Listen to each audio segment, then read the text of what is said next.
Meu nome é Aline.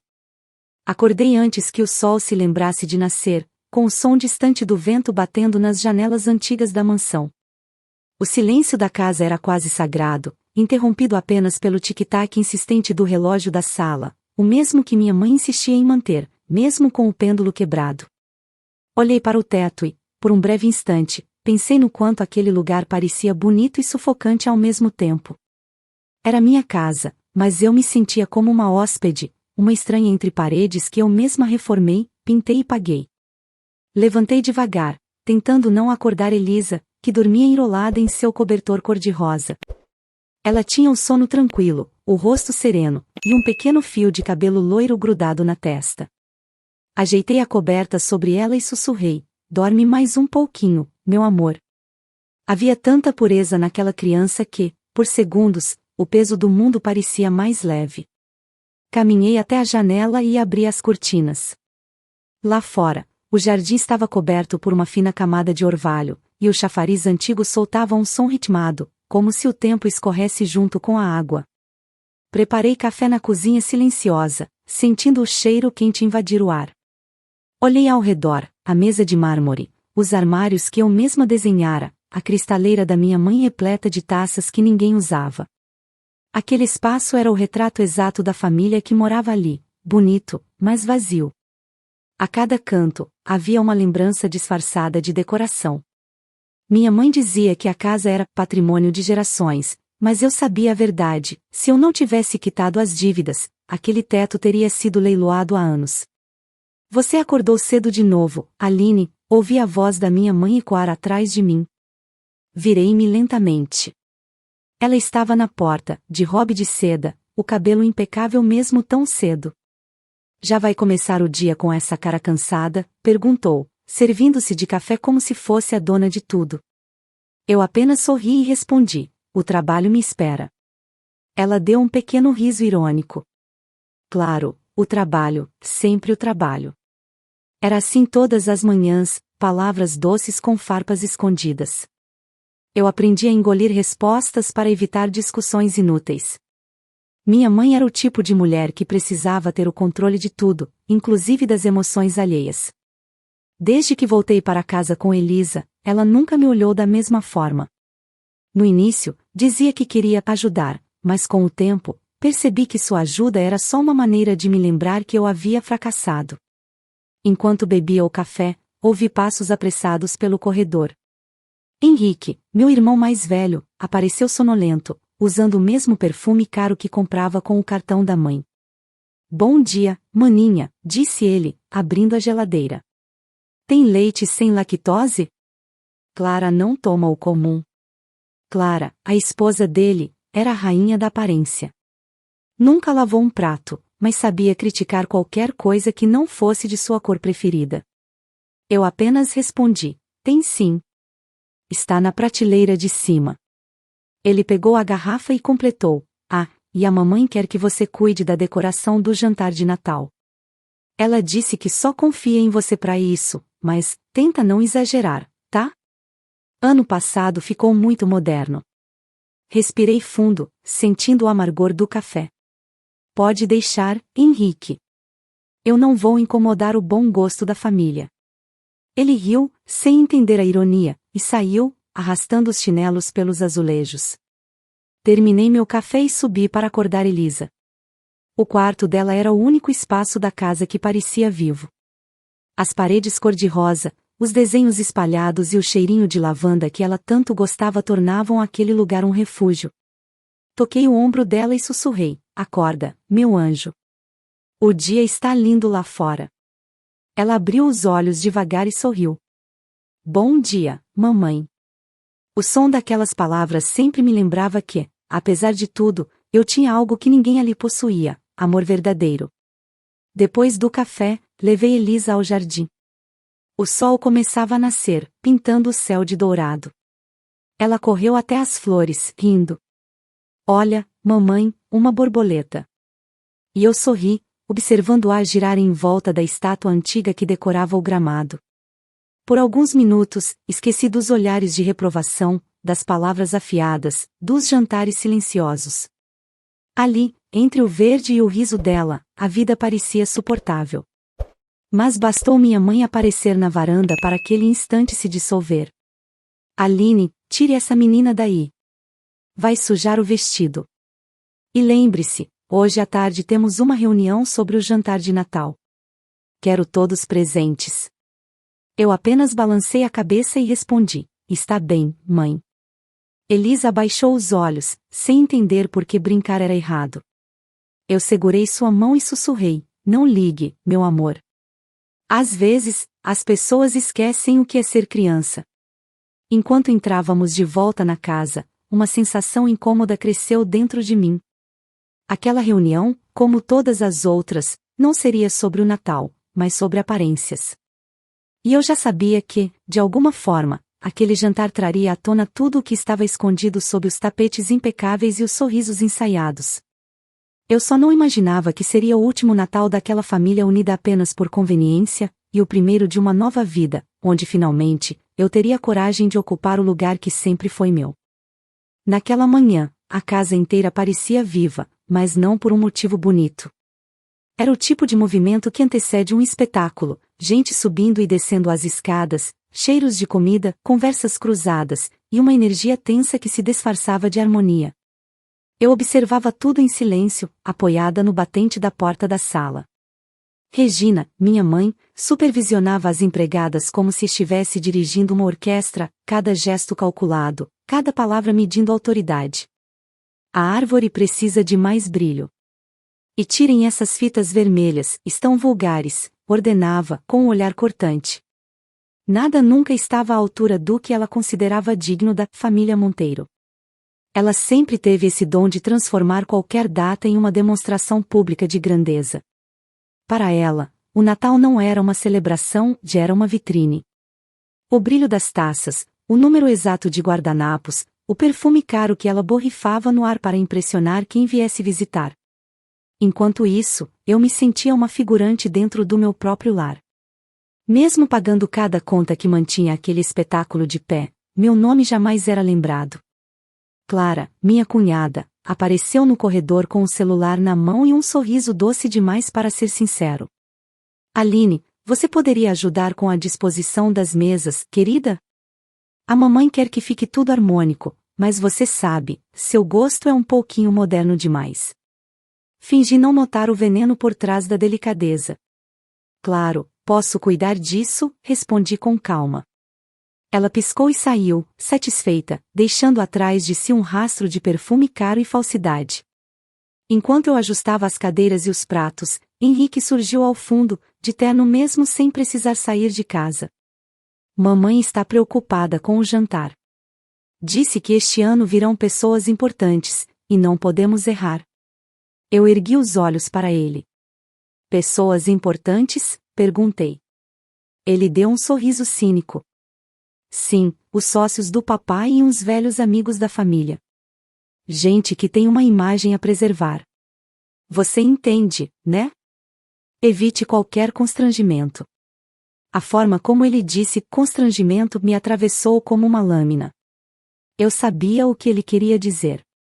Era o mesmo recado disfarçado que sempre vinham repetindo: não traga Elisa para a sala, não fale demais, não lembre a todos que é mãe solteira.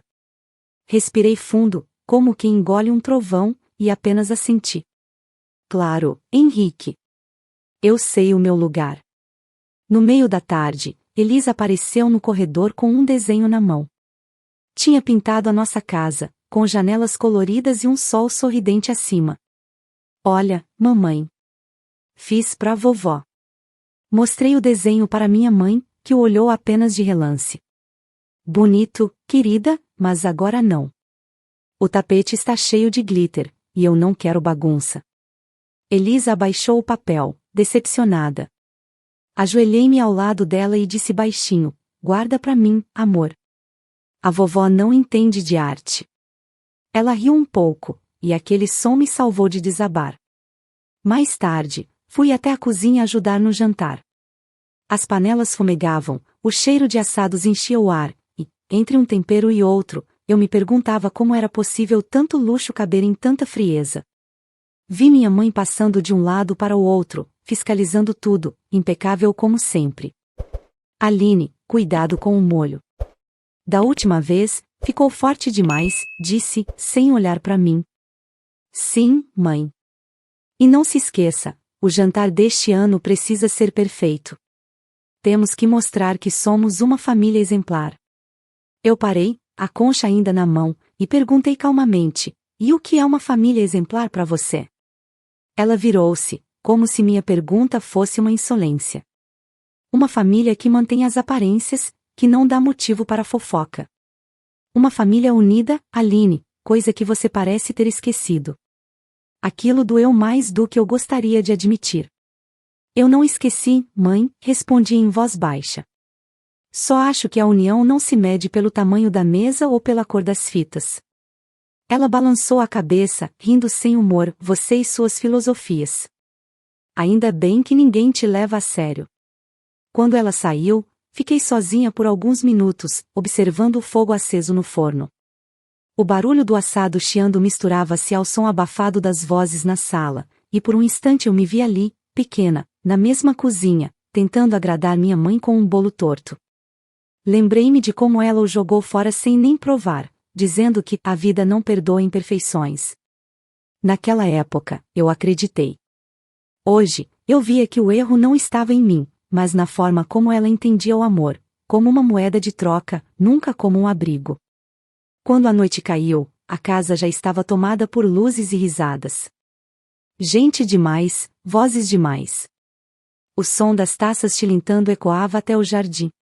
De longe, vi Henrique elogiando a decoração, o que, é claro, significava que levaria o crédito.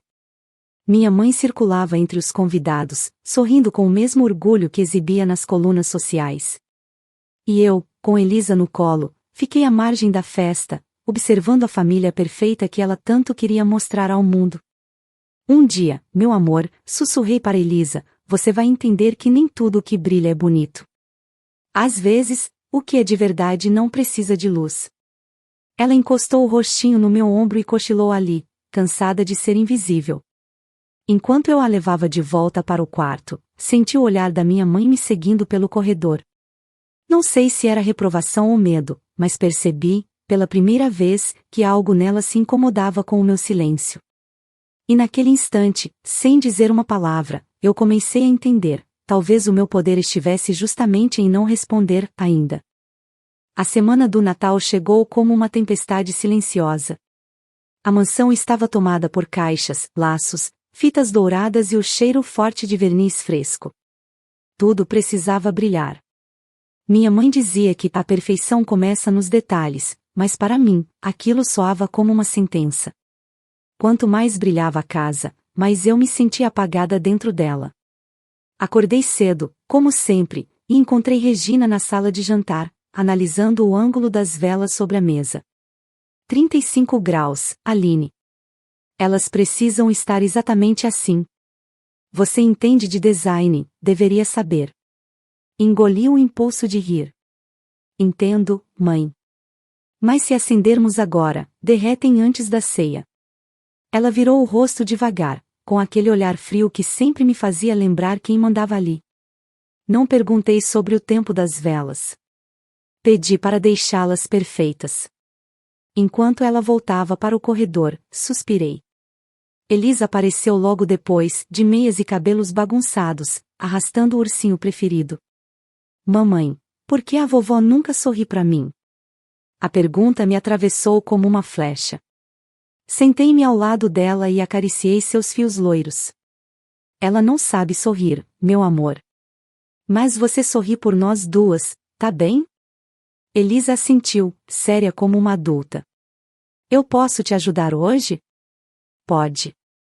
Vamos montar a árvore do seu jeitinho, respondi, tentando disfarçar a pontada no peito. Mas mal pegamos as bolas coloridas, e minha mãe reapareceu na porta.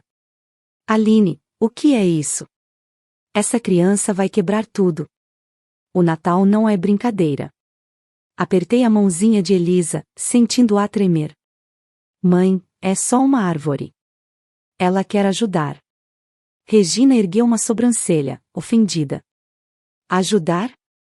Ajudar a fazer bagunça? Já basta você querer modernizar tudo. Não preciso de mais desordem. Tive vontade de gritar. Mas permaneci calada. Fiz o que sempre fazia, engoli o nó na garganta, recolhi os enfeites e guardei-os na caixa. Elisa ficou parada, olhando para a árvore incompleta, e disse baixinho: acho que o Natal da vovó não tem cor. Naquela noite, sentei-me no quarto dela e li um livro para distraí-la. Enquanto as palavras escapavam da minha boca, minha mente estava longe, tentando entender quando exatamente eu tinha perdido meu lugar naquela família. Eu trabalhava tanto, ajudava tanto, e mesmo assim, era sempre a errada, a que estragou o sobrenome. Às vezes, achava que o castigo por ter sido mãe sozinha era nunca ser vista como uma mulher completa. Mais tarde, desci para a cozinha e encontrei Henrique e Clara rindo ao lado da geladeira aberta. Aline, a mamãe quer saber se você pode fazer o peru deste ano, disse ele, fingindo gentileza. Ela confia no seu toque, caseiro. A palavra caseiro soou como uma ofensa. Clara completou, sorrindo, e seria bom se você não errasse o sal, como no ano passado. Lembra?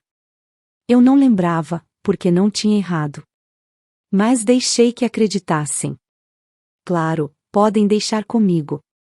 Eles voltaram a rir e subiram, deixando-me sozinha com o eco das risadas e o som do relógio batendo 9 horas. Fiquei ali, mexendo o molho, sentindo o cheiro de alho e manteiga, pensando em como cada gesto meu era usado contra mim. Quando ajudava, era intrometida.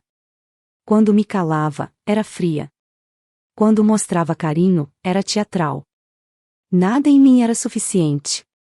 No dia seguinte, acordei com a casa em movimento. O caminhão de flores havia chegado. Caixas e caixas de lírios e rosas cobriam o chão da entrada. Minha mãe coordenava tudo como se fosse uma rainha. Essas vão para o hall, as brancas na sala de estar, e as vermelhas, não, vermelhas são cafonas. Tire isso daqui. Olhou para mim e acrescentou, e, por favor, vista algo mais sóbrio no jantar. Você chama atenção demais. Não se preocupe, mãe, respondi. Eu não pretendo chamar a atenção de ninguém. Ela pareceu satisfeita com a resposta, mas dentro de mim algo começou a mudar. Era uma faísca, pequena, mas insistente. Eu a sentia no fundo do peito, uma mistura de raiva e lucidez. Era como se, pela primeira vez, eu enxergasse a distância entre quem eu era e quem eles queriam que eu fosse. Mais tarde, fui até o jardim respirar. O sol da tarde dourava as folhas, e o som do vento era o único que me fazia companhia. Elisa veio correndo, com um colar feito de flores nas mãos. Para você, mamãe. Sorri, ajoelhando-me. É o colar mais bonito do mundo. Ela riu e disse, agora você é uma princesa. Eu a abracei com força. Não, meu amor. Agora eu sou livre. Foi nesse instante, no meio daquele jardim que tantas vezes me servirá de refúgio, que percebi o que precisava fazer. Não adiantava tentar caber em um espaço que sempre me expulsaria. Eu não precisava do amor deles. O que eu precisava era lembrar de quem eu era antes de tentar ser aceita. Quando o sol começou a cair, olhei para a mansão, com suas janelas brilhando e ecos de vozes distantes. Tudo estava impecável, pronto para o grande jantar. E eu soube, sem sombra de dúvida, que aquele seria o último Natal em que deixaria alguém decidir o meu lugar. O Natal chegou envolto em um falso perfume de alegria. Desde cedo, a casa exalava aquele cheiro de carne assada, vinho caro e ressentimento polido. As paredes pareciam mais brancas do que nunca, como se tentassem esconder as rachaduras que atravessavam nossas relações. Eu me olhei no espelho antes de descer. Vesti um vestido simples, azul escuro, com o cabelo preso e um batom discreto. Não para impressionar, mas para me sentir digna, mesmo em meio àquela encenação. Lá embaixo, o som de taças tilintando se misturava às risadas dos convidados. As luzes piscaram suavemente, refletindo nas taças e nas joias das mulheres. Minha mãe deslizava entre eles como uma anfitriã perfeita, o sorriso fixo e o olhar afiado. Henrique contava histórias sobre negócios que não existiam, e Clara, como sempre, ri alto demais, chamando a atenção para si. Tudo era coreografado, ensaiado, falso. Peguei Elisa no colo antes de descer os últimos degraus. Ela estava linda, com um vestidinho branco de rendas e um laço no cabelo. Você está pronta, meu amor? Perguntei. Ela sorriu, animada. Sim, mamãe. A vovó vai gostar? Hesitei por um segundo, mas respondi, ela vai adorar. Era uma mentira que doía na garganta. Quando chegamos à sala, o barulho diminuiu. Por um instante, senti dezenas de olhos sobre nós, analisando, julgando, medindo. Minha mãe foi a primeira a falar. Aline, você demorou. Já íamos começar. Olhei para a mesa, enorme, imponente, decorada com velas e cristais. 26 lugares cuidadosamente marcados com plaquinhas douradas. Passei os olhos por cada uma delas, procurando o nome da minha filha. Nada. Faltou um lugar, disse calmamente. Henrique, servindo vinho, respondeu com um sorriso debochado. Ah, sim. A mamãe achou melhor que as crianças jantem na copa. Você sabe, é mais confortável para elas. Olhei para minha mãe, que nem disfarçou o desdém. Elisa ainda é pequena, querida. Ela vai se sentir entediada aqui. É só por uma noite. Elisa segurou minha mão com força. Mas eu quero ficar com você, mamãe. A voz dela saiu baixa, tímida, quase sussurrada. Um silêncio se espalhou pela mesa. Vi um primo cochichar algo, uma tia forçar um sorriso constrangido. Eu respirei fundo, engolindo cada palavra que queria gritar. Está tudo bem, meu amor, disse, ajoelhando-me para ficar na altura dela. Vamos jantar nós duas, num lugar mais tranquilo. Minha mãe se recompôs, erguendo a taça. Que bom, Aline. Assim todos ficam à vontade. Levei Elisa até a cozinha. A mesa de mármore estava vazia, com restos de preparos e panelas empilhadas. Peguei 2 pratos, servi um pouco de comida e sentei com ela. O contraste entre o salão de festas e aquele canto silencioso era gritante. Ouvíamos risadas vindas da sala, o tilintar das taças, o som distante de uma música natalina. Elisa olhou para mim, os olhos marejados. Eles não gostam da gente? Senti o nó subir à garganta, mas mantive o sorriso. Eles não entendem o que é gostar de verdade, filha. Um dia, você vai ver que o amor não precisa de mesa grande. Ela assentiu, e seguimos comendo devagar, enquanto o som da festa parecia zombar de nós. Lembrei-me de quantas vezes já havia vivido aquilo, ser a sombra no canto, a filha inconveniente, a presença tolerada.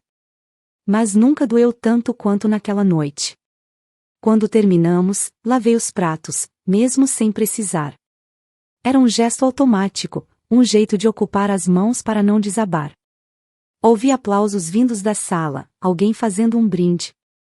Minha mãe devia estar se gabando da família unida, enquanto eu, a única que mantinha aquele teto de pé, jantava ao lado da filha, longe da mesa principal. Elisa bocejou, encostando a cabeça no meu ombro. Estou com sono, mamãe. Peguei-a no colo e subi devagar, passando em silêncio pelo corredor. Antes de entrar no quarto, olhei para trás e vi a cena refletida pelo espelho do hall, todos sentados, brindando, sorrindo, a mesa impecável, e nenhum espaço vazio. Era como se eu e Elisa nunca tivéssemos existido. Deitei-a na cama e beijei sua testa. Boa noite, meu amor. Ela dormiu rápido, com um sorriso cansado. Fiquei ali, observando seu rosto sereno sob a luz fraca do abajur. Foi então que percebi o quanto o silêncio podia ser cruel. Desci novamente, e a festa ainda acontecia. Mas agora eu via tudo com outros olhos. Vi o quanto aquelas pessoas se alimentavam de vaidade e ego. Vi minha mãe rir alto, encantada com o brilho das taças. Vi Henrique falar de conquistas que não eram dele. E vi Clara, fingindo orgulho de uma família que se desmanchava em falsidade. Eu fiquei na porta, invisível, e percebi algo que jamais havia sentido antes, não era tristeza, nem raiva. Era um tipo novo de clareza. Eu finalmente entendia que não era bem-vinda ali, e que isso, em vez de me destruir, me libertava. Voltei para o quarto, sentei à beira da cama e olhei para a janela. Lá fora, os fogos de artifício começaram a estourar, colorindo o céu. O reflexo das luzes dançava no vidro e iluminava o rosto de Elisa.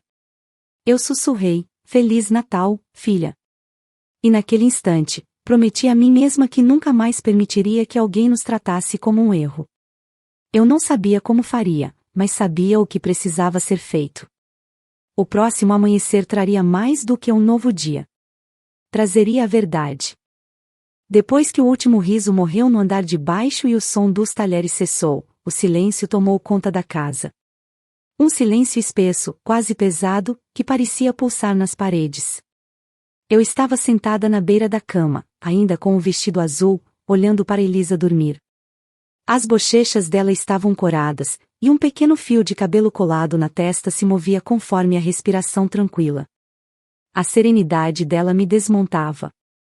Havia algo de sagrado em ver uma criança dormir depois de um dia como aquele, um lembrete de que a pureza ainda existia, mesmo quando o mundo insistia em corromper tudo ao redor. Lá fora, as luzes de Natal piscavam preguiçosas, refletindo no espelho do guarda-roupa. O vermelho e o dourado se alternavam como se zombassem de mim. Cada piscada parecia repetir o que a noite havia me mostrado com clareza: eu era uma intrusa. Não havia lugar para mim nem para minha filha naquele espetáculo de aparências. E o pior, eu permitirá isso por anos. Levantei e caminhei até a janela. O jardim estava coberto por um véu de neblina.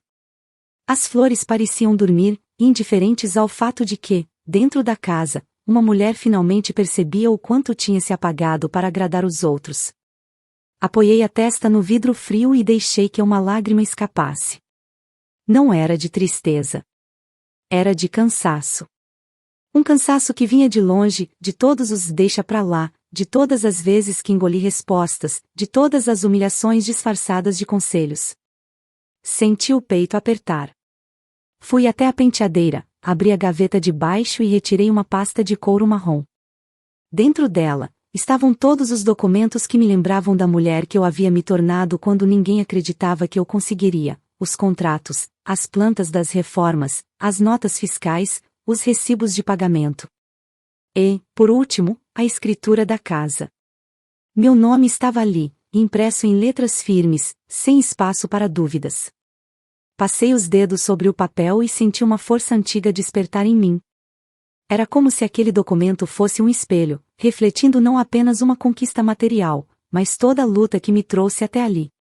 Eu tinha comprado aquela casa, salvado a história da minha família, reconstruído cada parede, e, ainda assim, era tratada como uma hóspede.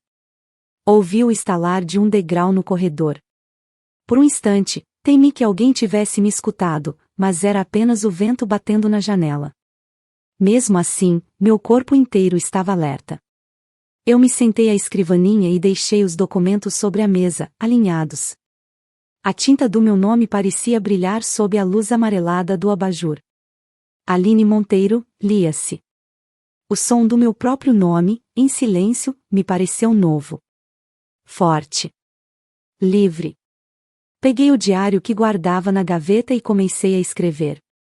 As palavras fluíam como se estivessem esperando há anos para sair.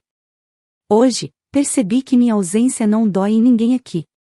Mas amanhã, a minha presença vai pesar. E, pela primeira vez, não vou me desculpar por existir. Fechei o diário, respirei fundo e olhei para o teto. Lembrei de cada coisa que me fizeram sentir: o desprezo disfarçado de cuidado, as palavras ditas com veneno e perfume, os olhares que me colocavam no papel da filha imperfeita. Eu me culpei por tanto tempo, achando que devia ser melhor, mais dócil, mais grata. Mas o que eles chamavam de ingratidão era, na verdade, minha tentativa de sobreviver. Levantei-me novamente. O relógio marcava 2 da manhã. A casa dormia. Desci as escadas devagar, o chão frio sob os pés descalços. Na sala de jantar, as velas já tinham se apagado, restando apenas o cheiro de cera e vinho. A mesa ainda estava posta, como se o banquete tivesse congelado no tempo. Pratos sujos, copos meio cheios, migalhas de pão. Olhei para aquele cenário e pensei, é isso que sobra depois da farsa, restos. Aproximei-me da cadeira da cabeceira, o trono invisível da minha mãe. Passei a mão sobre o tecido caro e senti o arrepio subir pelo braço. Quantas vezes me sentei diante dela, esperando uma palavra de reconhecimento que nunca veio. Quantas vezes tentei ser aceita por quem só sabia medir amor em status. Fechei os olhos e ouvi o eco distante das vozes que dominavam aquela casa, ordens, críticas, comparações. Chega, murmurei. A palavra saiu firme, quase solene. Pela primeira vez, não foi uma defesa, foi uma decisão. Voltei para o quarto, sentei-me ao lado de Elisa e acariciei seus cabelos. Ela sorriu dormindo, como se pressentisse que algo dentro de mim havia mudado. Fiquei ali, olhando para ela, e percebi o que sempre foi óbvio, eu não precisava da aprovação de ninguém. O amor que eu buscava já estava ali, adormecido em meus braços. O relógio marcava 13h30 quando finalmente deitei, mas o sono não veio. Minha cabeça estava desperta demais, acesa demais. Pela primeira vez, não havia dor, havia clareza. Amanhã seria o início de outra vida. Quando o primeiro raio de sol entrou pela janela, já sabia o que fazer. Levantei, vesti uma roupa simples e olhei para o espelho. O reflexo me devolveu uma mulher diferente da que desceu as escadas na noite anterior. Havia algo novo no olhar, um tipo de serenidade que nasce quando a alma entende seu próprio valor. Olhei novamente para os documentos sobre a mesa. Peguei-os com firmeza e sussurrei, agora, é a minha vez. E assim, enquanto a casa ainda dormia, percebi que o Natal não tinha acabado. Ele apenas esperava o amanhecer para me dar o presente mais valioso que eu poderia receber, a coragem. O sol nasceu com uma luz dourada que invadiu o quarto antes mesmo de eu abrir os olhos. A claridade bateu no rosto de Elisa, que ainda dormia profundamente, com o ursinho de pelúcia apertado contra o peito. Havia algo de simbólico naquele amanhecer, o tipo de manhã que não parece apenas o começo de um dia, mas de uma vida inteira. Levantei devagar, sentindo o piso frio sob os pés, e por um momento fiquei parada diante do espelho. A mulher refletida ali não era a mesma que suportara anos de silêncio. O olhar estava calmo, mas firme. Eu sabia exatamente o que faria, e desta vez, não hesitaria. Vesti uma roupa simples, calça de tecido claro, camisa branca, cabelo preso. Não precisava de maquiagem. A serenidade era o bastante para me embelezar. No espelho, vi minha expressão pela primeira vez sem culpa. Peguei a pasta de documentos e desci as escadas. O som dos passos ecoou pela casa, rompendo a paz sonolenta do corredor. Lá fora, os pássaros cantavam como se anunciassem algo. Na cozinha, o café ainda não havia sido preparado. Fui eu quem ligou a cafeteira e encheu a casa com aquele cheiro quente e familiar. O aroma subiu pelas escadas, acordando os fantasmas de uma família que ainda não sabia que o império de aparências estava prestes a ruir. Henrique foi o primeiro a aparecer.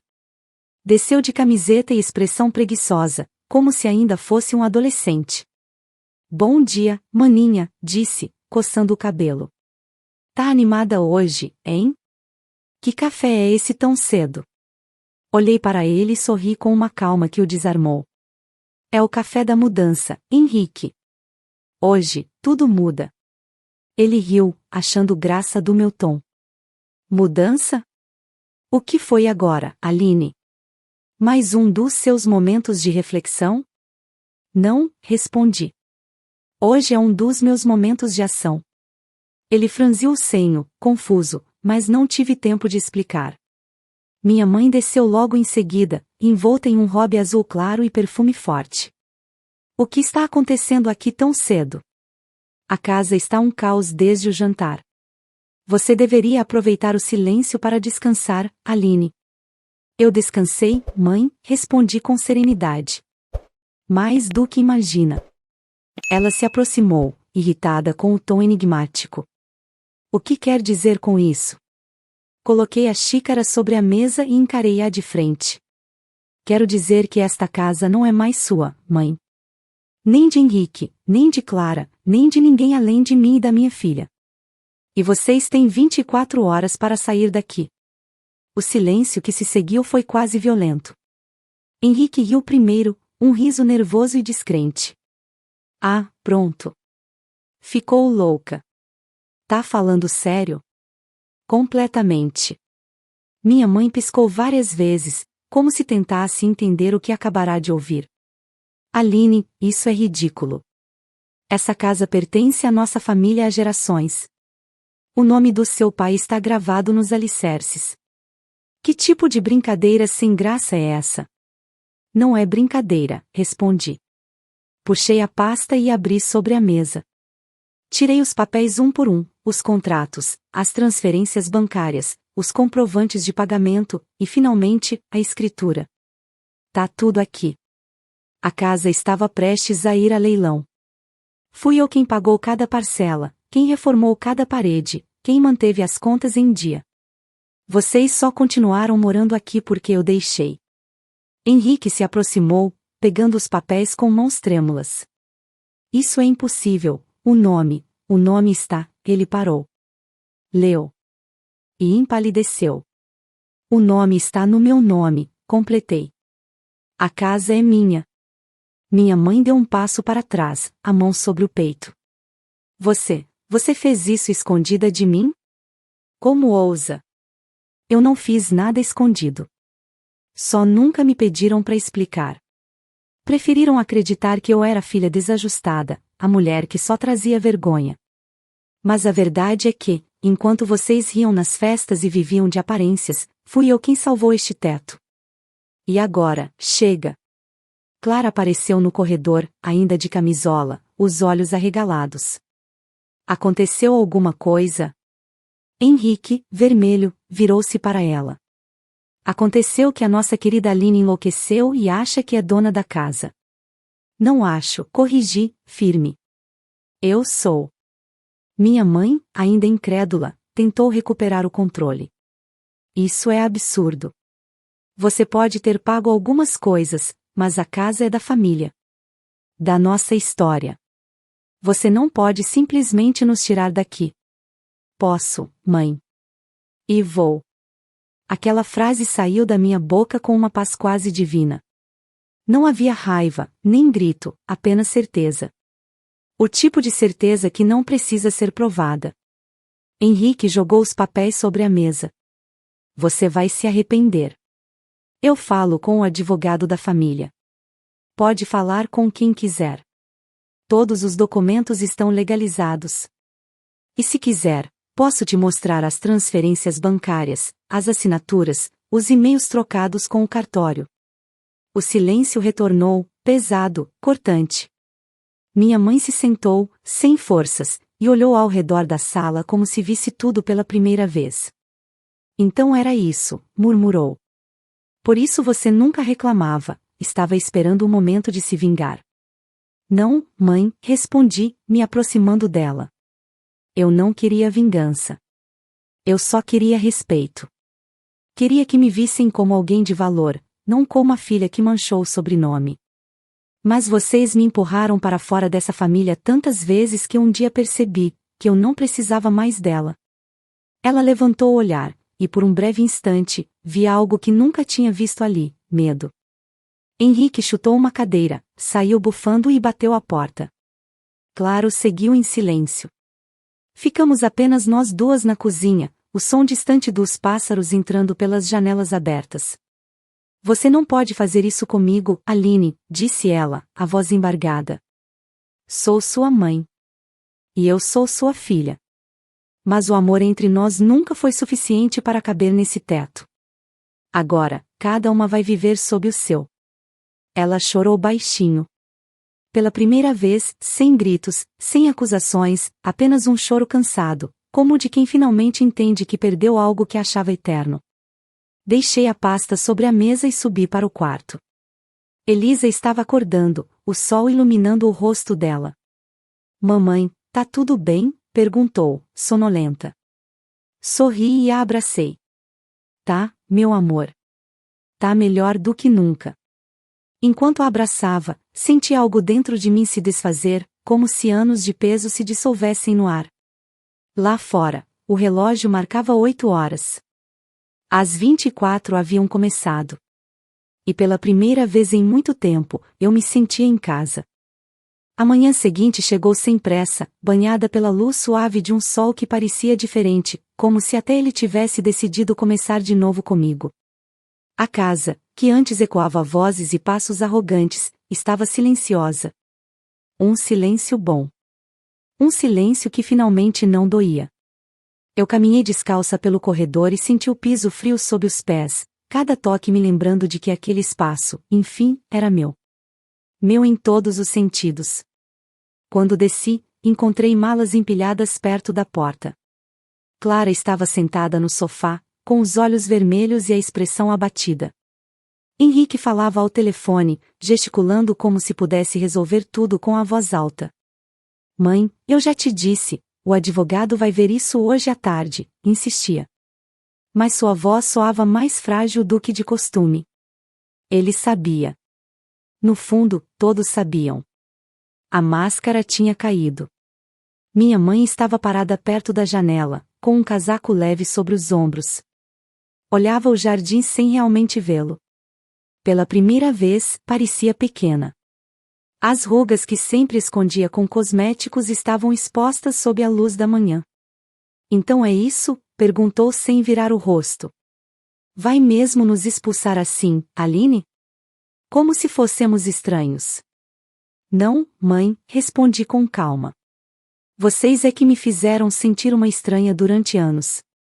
Eu só estou devolvendo a verdade para cada um. Henrique desligou o telefone com força. Você acha que ganhou, não é? Que agora é a heroína da história. Pois saiba que ninguém vence destruindo a própria família. Eu não destruí nada, Henrique. Só tirei o peso que vocês colocaram sobre mim. Se a família desmoronou, foi porque se sustentava em aparências, não em amor. Clara abaixou a cabeça. Aline, eu só quero pedir desculpas. Eu sabia que estavam sendo injustos com você, mas nunca disse nada. Eu tinha medo de me envolver. Olhei para ela, sem rancor. O medo nos torna cúmplices, Clara. Mas fico feliz que, pelo menos agora, você veja isso. Ela assentiu e foi ajudar a carregar as malas. Henrique, resmungando, a seguiu. Minha mãe continuou parada, os olhos marejados. Sabe o que é mais triste? Disse, com a voz embargada. Você se tornou exatamente como eu, fria, decidida e sozinha. Olhei para ela e sorri de leve. Não, mãe. Eu me tornei o que você nunca conseguiu ser, livre. Ela desviou o olhar, incapaz de responder. E então, sem mais uma palavra, pegou a bolsa, caminhou até a porta e saiu. O som do portão batendo ecoou pela casa como um fecho de ciclo. Eu fiquei parada por um instante, apenas ouvindo o vento atravessar o corredor. Era a primeira vez que aquele som não me dava medo. Horas depois, a casa estava vazia. O eco das vozes antigas havia desaparecido, substituído por uma paz quase sagrada. Fui até o jardim e sentei-me no banco de pedra. Elisa veio correndo, descalça, rindo. Mamãe. A casa está quietinha. Está, meu amor, respondi, abrindo os braços. Ela pulou no meu colo e abraçou-me com força. Agora é só nossa? Só nossa, confirmei, beijando o topo da cabeça dela. E ninguém mais vai decidir onde é o seu lugar. Passamos o resto do dia juntas. Tiramos as toalhas bordadas que Regina insistia em exibir, abrimos as janelas, deixamos o ar entrar. Cada quarto parecia respirar de novo. Cozinhei o primeiro almoço de verdade daquela casa, simples, mas cheio de sabor. Elisa me ajudou a arrumar a mesa pequena da cozinha, e pela primeira vez, senti que aquele lar tinha alma. Nos dias seguintes, a casa foi se transformando. As flores do jardim floresceram mais rápido, talvez porque, enfim, houvesse verdade ali. Retirei os quadros antigos das paredes, os rostos sérios de antepassados que nunca me pertenceram, e pendurei desenhos de Elisa, coloridos e vivos. A cada toque de tinta, a casa deixava de ser um museu e se tornava um lar. Um mês depois, recebi uma carta de Clara. Dizia que ela e Henrique haviam se separado. Que ele não suportou perder o império da mãe e descontou tudo nela. Ela dizia estar morando com a irmã, tentando começar do zero. No final, escreveu: você tinha razão. A casa nunca foi de vocês. E talvez por isso nunca tenha sido feliz lá. Minha mãe nunca mais voltou. Mandou um bilhete curto, escrito com letra trêmula: não entendo você, mas espero que um dia me perdoe. Fui dura porque era o único jeito que eu sabia de amar. Dobrei o papel e guardei na gaveta da escrivaninha. Talvez um dia eu a perdoasse, mas ainda não. 1 ano se passou. O Natal chegou de novo, mas desta vez sem brilho excessivo, sem convidados, sem falsos sorrisos. Era só eu, Elisa e o cheiro de bolo saindo do forno. Montamos uma mesa pequena na varanda, com 2 cadeiras e uma toalha florida. Ela colocou um pratinho a mais, vazio. Pra vovó, se ela quiser vir um dia, disse, com um sorriso. Senti um nó na garganta. Ela vai ver, meu amor. Mesmo de longe. Quando as luzes começaram a piscar na árvore que montamos juntas, Elisa olhou para mim e perguntou: mamãe, este ano tem lugar para mim? Olhei para ela, os olhos marejados, e respondi: para você, sempre. Ela riu e bateu palminhas. A risada dela ecoou pela casa, preenchendo cada canto com vida. E eu soube, naquele instante, que finalmente tinha o que sempre busquei, um lar. Não uma casa de herança, mas um lugar construído com amor, verdade e liberdade. Naquela noite, antes de dormir, sentei-me à beira da cama e olhei para o teto. O relógio da sala, aquele mesmo que nunca funcionou direito, marcava meia-noite. Sorri. Pela primeira vez, o tempo parecia meu. Fechei os olhos e deixei o silêncio me envolver. Não era o vazio que eu conhecia, mas a paz que eu sempre mereci. E antes de adormecer, pensei: às vezes é preciso perder uma família inteira para finalmente encontrar um lar. Fico muito feliz por você ter ficado até o final do vídeo. O que você achou dessa linda história? Coloque nos comentários sua opinião, deixe seu like, se inscreva no canal e ative o sininho de notificações para não perder uma história preciosa. Até a próxima!